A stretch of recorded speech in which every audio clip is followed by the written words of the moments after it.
Hi, this is Chris Eymann, Tracy, Royce, Luke Rodvold, and this is the Redroom. Tracy, Luke, and I jump on every week to talk about real estate, acquisition, a lot of fix and flip, and design, dispositions, Airbnbs, financial independence, retire early. We always have a new guest every single week. We're going to have a lot of fun, all right? So if you're interested in any or all of those, make sure to join us on the Redroom podcast. And subscribe to the Redroom. Share it with your friends or join us on the Phoenix RIA Facebook.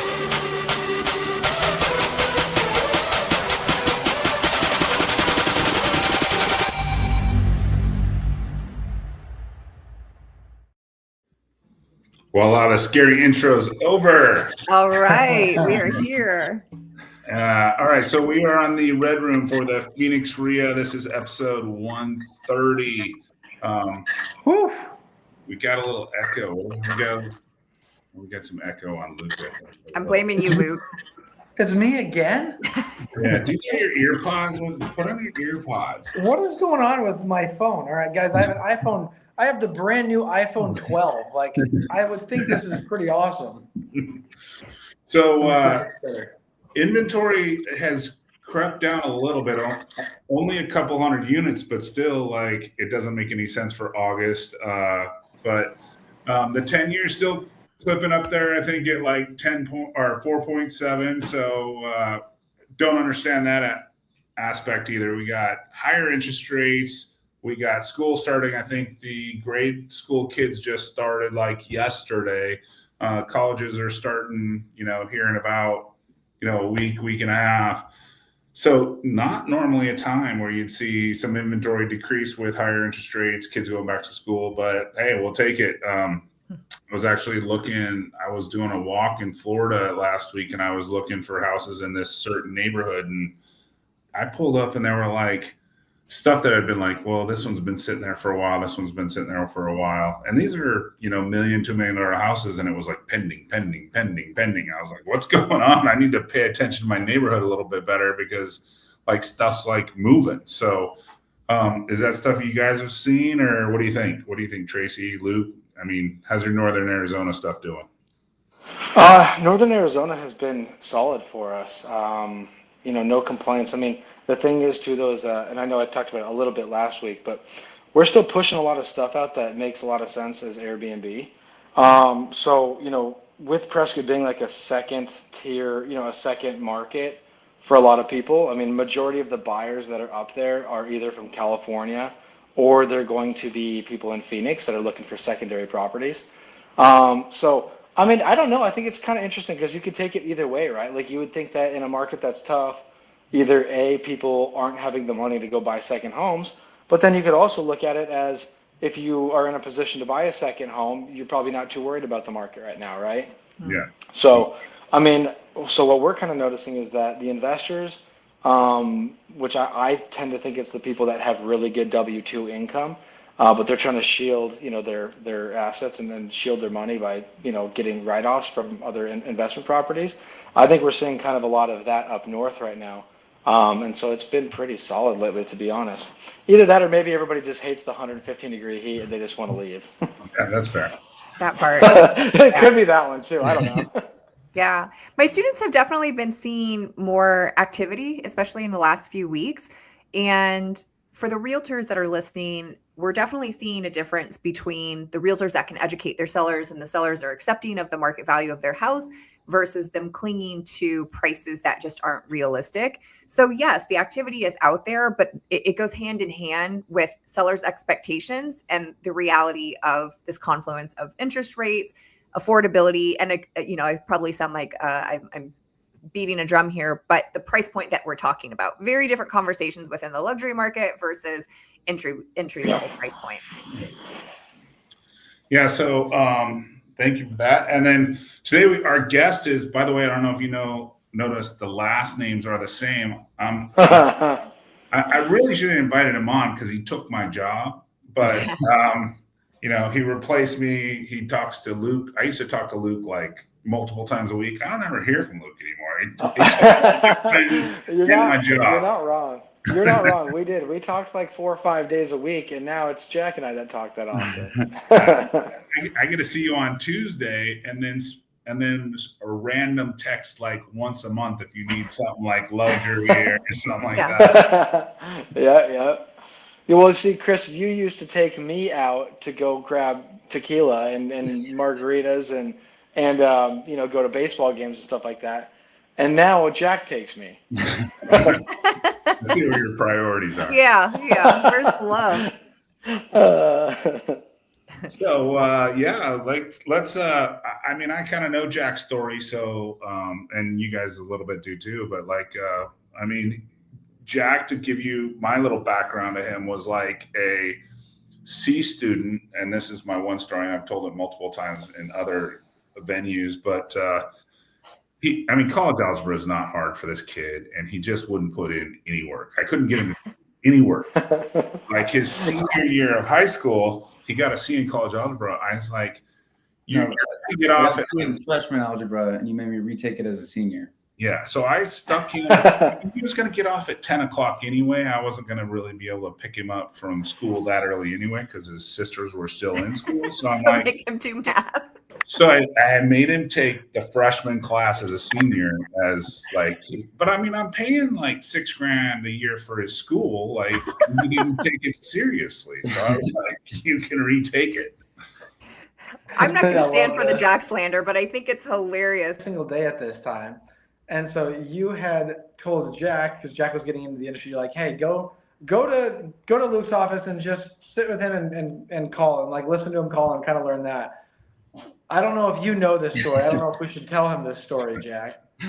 But Jack came to our office and I was playing Madden because remember I'd play Madden every time I call.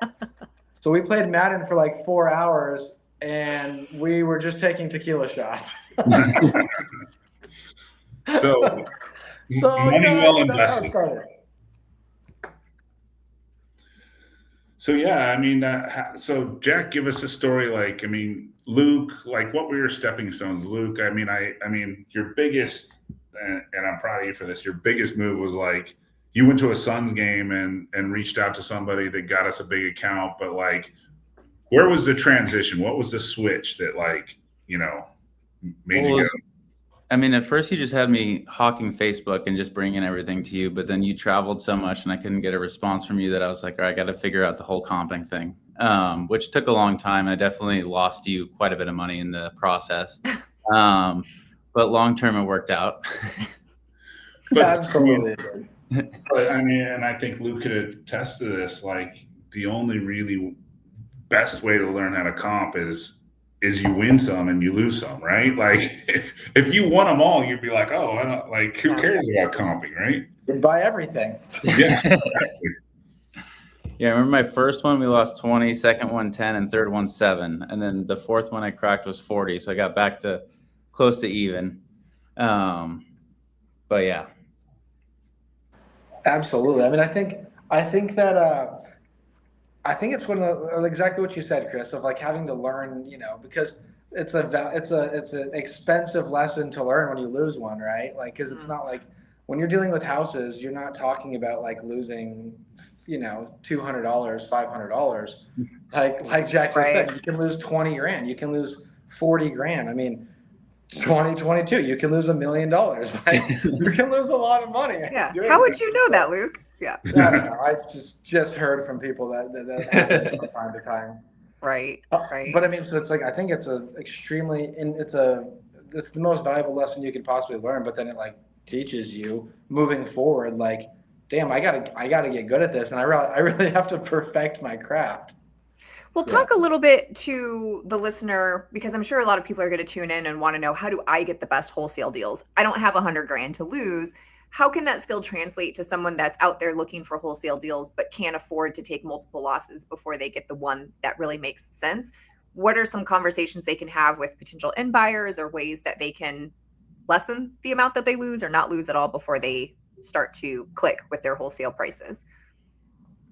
I mean, that's kind of what we do completely is, we'll take a small chunk, but we'll take the full financial responsibility. So like, that's my whole thing to everyone, like, cause I have 6 buddies that are in, wholesaling now that have come from like public accounting, engineering, everything. But it was just like, hey, I'll put my money where my mouth is. If we lose money, like I'll give you 75% of the assignment because you're working your ass off. Like I'm just looking at it for 10 minutes and I'm telling you yes or no.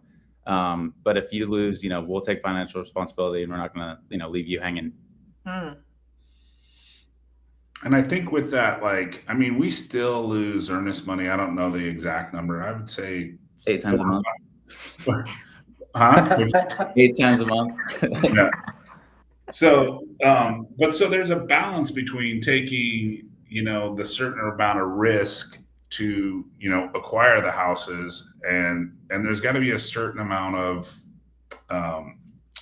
loss that you have to take to stay aggressive, I guess is the right word. Sure. If you were to lose zero earnest money in a month, that probably meant that we weren't aggressive enough during that time. What do you think, Jack? Yes, no? What? I mean, like spring's typically okay. It's like every summer is when we typically get caught. Like I said, 8 because it's this month. It is 8. But I mean, it's always like, people are kind of buy happy. And then, every year I know it's going to shut off, but you never know which ones are going to sell and which ones won't. And so it's kind of like just taking your shots, knowing, more than likely they'll hit. But we definitely get stuck every summer with some bad months. And have you seen that change, especially this summer? Like, how are you mitigating the prices with the weirdness in the market? This summer's been, I think spring wasn't as good as like people anticipated. And so I don't think, like I was really cautious going into this summer compared to normal, because typically a spring runs up so good and everything seems so great, that you kind of just keep the confidence going or in terms of buying stuff. This spring was so rough that I was like, all right, well, we know it's coming, and people obviously are out of town all summer, and I think a lot of people just stop buying and travel. So, but once again, still got caught. Part of the game. No question about it. That's part of the game. I think that, my favorite thing, and I think such a testament to you guys, what you guys do. And again, it's you guys were able to help us in the sense where it's like, okay, when you are in that position, when you're first getting started and you want to take a risk to try to see if you can try to sell something.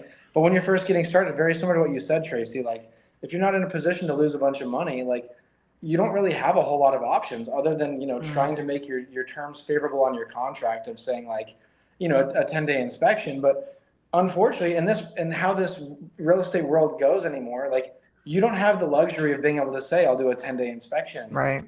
Because everybody else will say, I will do a 0-day inspection. So it's it makes it very difficult when you're young and getting started and you're trying to get this figured out. And that's where you guys come in as such a huge tool.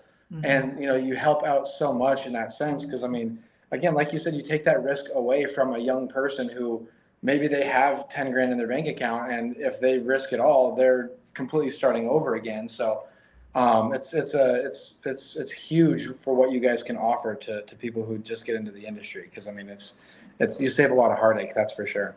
Oh, that's what you do with Northern Arizona houses. Right, exactly. And then buy them at 50%. Correct. And to that point, so that's a great segue to my question is, if you don't mind talking about it a little bit, what sort of buy formulaic approach are you taking? Is it, people love to throw around old formulas that may or may not apply. What's your safety range right now in terms of percent of market value, or do you have a certain formula that you follow? I study all of our competitors, kind of what they send out, what goes out multiple times. Obviously sometimes we'll see the different wholesalers say, okay, that didn't trade there. But I kind of just pay attention to everyone else's send outs and what only goes out once. So, that, it obviously moved, because there's different areas that trade so much more aggressively. Obviously everyone knows Chandler Gilbert trades super aggressively, some parts of Mesa. But townhomes, you can't give away right now. Condos, you can't give away right now. So, there's not the whole 68% of ARV or whatever. Townhomes, I'm trying to buy at 55%. If the HOA is under $300, if it's over 48, 50, especially for the higher end ones. I mean, we had one that was actually on tax records as a single story, and it comped to 490. What I didn't realize was it was a single story, but you have to walk upstairs to the single story. So we bought it in January. We put 40 in it. We paid 370, and we're currently listed at 399. I mean, the HOA is over $400, and condos and townhomes right now are just, I don't even really feel safe at any price point. Yeah, there's definitely blood in the water on those. I just bought a townhome a couple days ago. Don't say that. Well, yours is special, Luke. Yours won't apply. But yeah, I mean, like, I don't know, Maryville, some of Mesa, like they all kind of trade pretty thin, and like those standards don't really deviate too frequently. But yeah.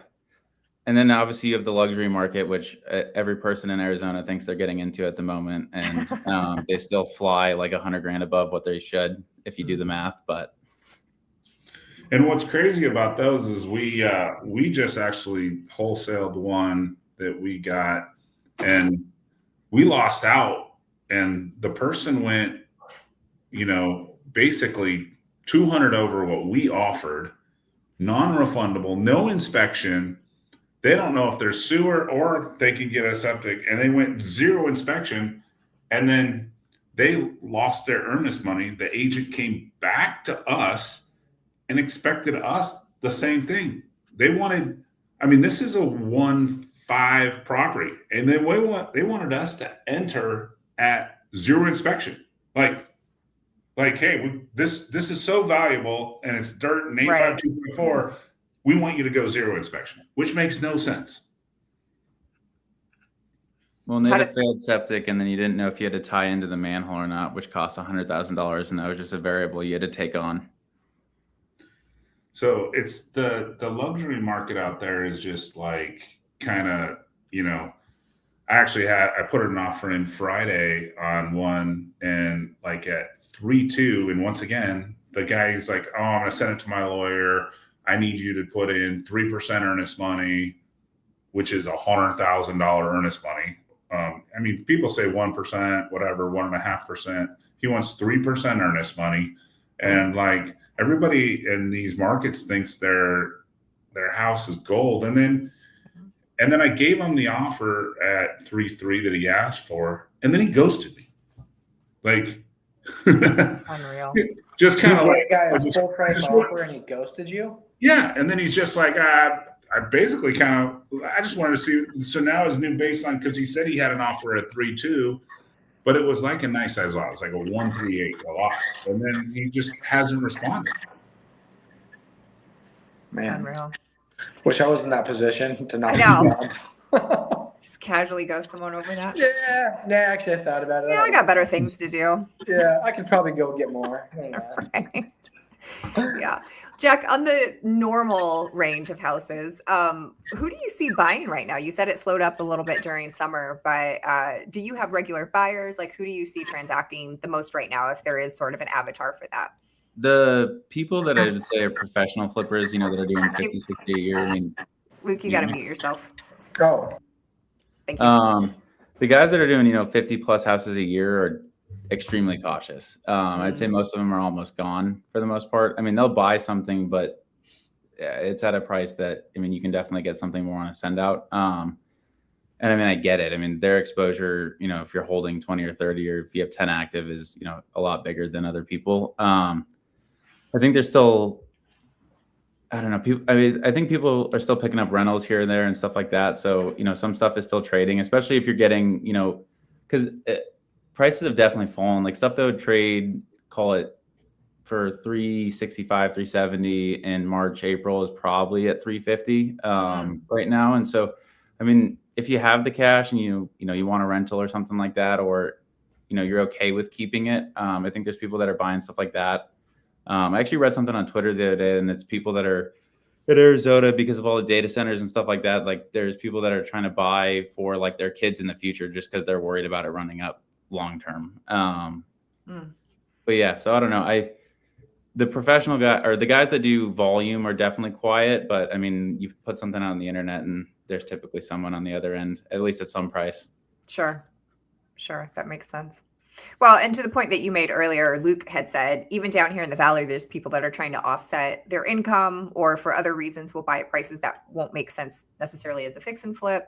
So it's often something that I have to remind my flip school students when they're like, I can't buy at this price and make it work. I'm like, well, that doesn't mean that the next person can't because they have a different reason for why they're purchasing it. But it's interesting to know who's still buying. Yeah. Cool. So, what do you think? I mean, this is an election year, so it's only a midterm year. So normally, like September, October, the months we're coming into would be generally slower as well. Like, anybody have thoughts on like, do you think it goes ghost town for the next 2 months, or do you see like, okay, we've had, I mean, 4 bad springs in a row.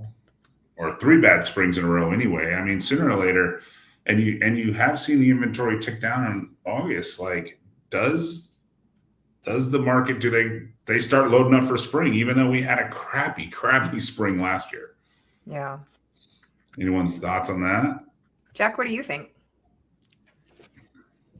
I don't know. I mean, it's just been this purgatory since like June 2022. I think everyone thought this year was like, oh, this is the year. We've all been having that conversation.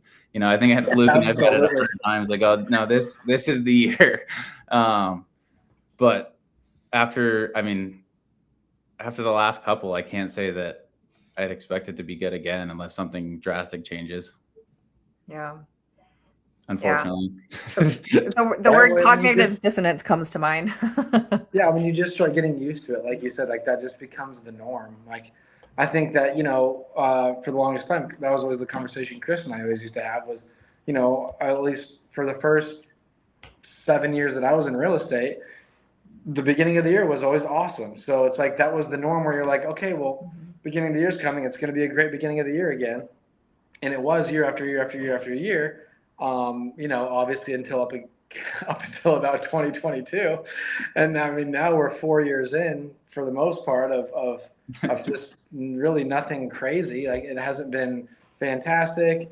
I mean, I don't want to say it hasn't been terrible. Like, obviously I don't think it's anything compared to like what 2008 was, of course. But I mean, I don't know. Some people say that it is, but I don't know. I personally don't think it is though, because I mean, we didn't see 50% drops in value. Where I remember my house that I grew up in 2008, that's the year I graduated. My house lost its value by 50%. So, and I mean, I haven't seen that at all in 2022 through 2026. I mean, we saw dips. Like we saw, in my opinion, I think we saw the market dip about 15 to 20%. I think some people would maybe even say that they thought that it dipped 25 to 30%.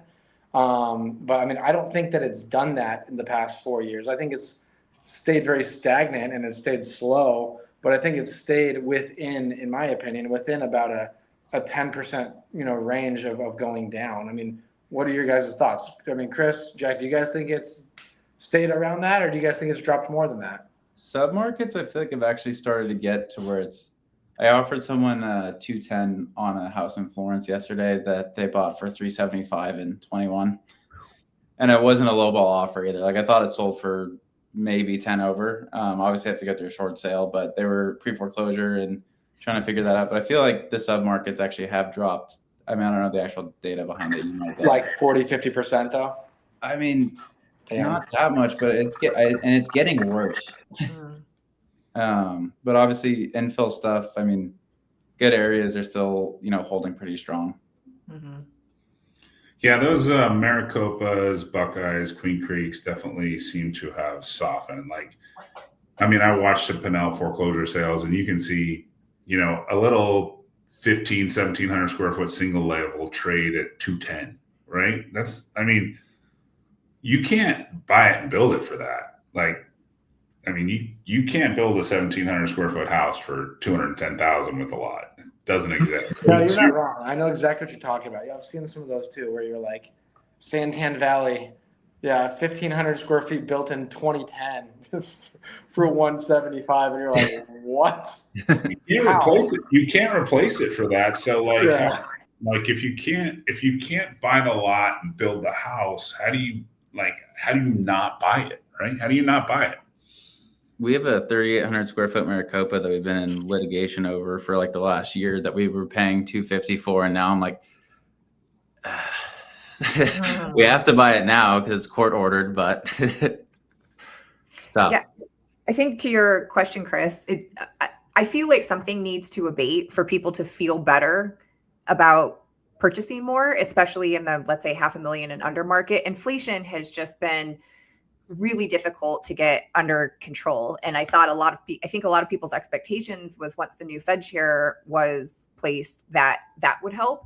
And there's only so many levers that they can pull, right? There's essentially two. And the jobs report just came out, which is underwhelming. And as it gets updated, it might be worse than we expect. And inflation has been worse than we expected as well. So those two things. And it's like, well, do we lower interest rates? And then that has a knock-on effect. Or do we keep things as they are, which they've decided to do?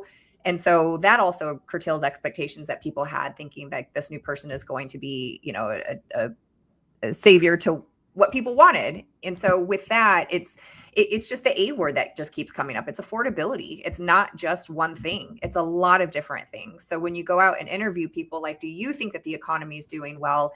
I think unless you're in the high income earner tax bracket, which even arguably then, you know, people are still feeling, for the average person, it's not just one thing. It is housing prices and groceries and gas and anything and everything that could go into purchasing a house or just cost of living. So I don't know. I mean, I don't see this war coming to a stop anytime soon. There's so many stops and starts and stops and starts, and it's going to end, and now it's not going to end, and now it's a long-term thing. I think that's just going to have a long-term effect on buyer sentiment as well. So unless something changes, I don't see us, I don't want to use the word recovering, because I think what we were in wasn't necessarily normal for such a long time. But I do think that something has to change for people to get those feel goods about going into the market, even at a 6.5%, 7% interest rate, and transacting at a higher volume than we're at. Yeah, I definitely think it's going to be, there's no signs that say it's changing anytime soon. So, and like everybody gave with the new Fed chair, everybody gave like, oh, he's going to come in and lower interest rates. Well, you can put a new Fed chair in, but it doesn't change the basic economics. Right? Economics don't change. Like you can put a new name in there, but it just doesn't like the basics are the basics. Right. I just want people to stop asking for 3% concessions. That's all I want. I'm over it. I'm over it. Yeah. I mean, the days of where someone sends you an offer with 3% concessions and you get to send that. I got somebody else that won't do that to me. I'm going to take those. Yeah. We're saying anymore, 3% concessions with like 30K under ask is like, that's a pretty damn good offer. That's like full price. Oh, I got an offer. It's a great day. Yeah. You like build it into, I mean, at least I do now. I build in for every time when I comp a house out for like when I plan it out, I put in 3% for concessions on every property now. Yeah. Because pretty much. It's what it's been. Yeah, if that's a true cost, that's a true cost, right? You might as well. Yeah. So yeah, we're doing the same thing with students when they're analyzing deals or going to market, is building in concessions, longer holding time, potentially a price drop. So super conservative on comps. Yeah. You see there, kiddos, what you want to do is you want to plan for a year and a half of holding costs. It's going to be 7 points, 7% for concessions. Right. And the $80 a square foot on the reno. The Benzer will be give or take around 40,000. Brand new AC, right? When it's all said and done, you're going to mortgage your house away, and it's going to be awesome. There you go. Yep. Problem solved. But hey, you did a flip. Yeah. Not quite like that, but yeah. Just kidding. It's not like that, but man, sometimes it feels like it. Sure. Well, Jack, appreciate you jumping on. Hopefully you won't take like 10 years to jump on the next time. And, the start and end of my guru career. All right, thanks, guys. Thanks, guys. Jack, love you. Thanks for hopping on. Hey, thanks for watching that episode. And this is the start of your real estate journey. There's over 100 episodes and a bunch of playlists. And please hit subscribe before you move on to the next video.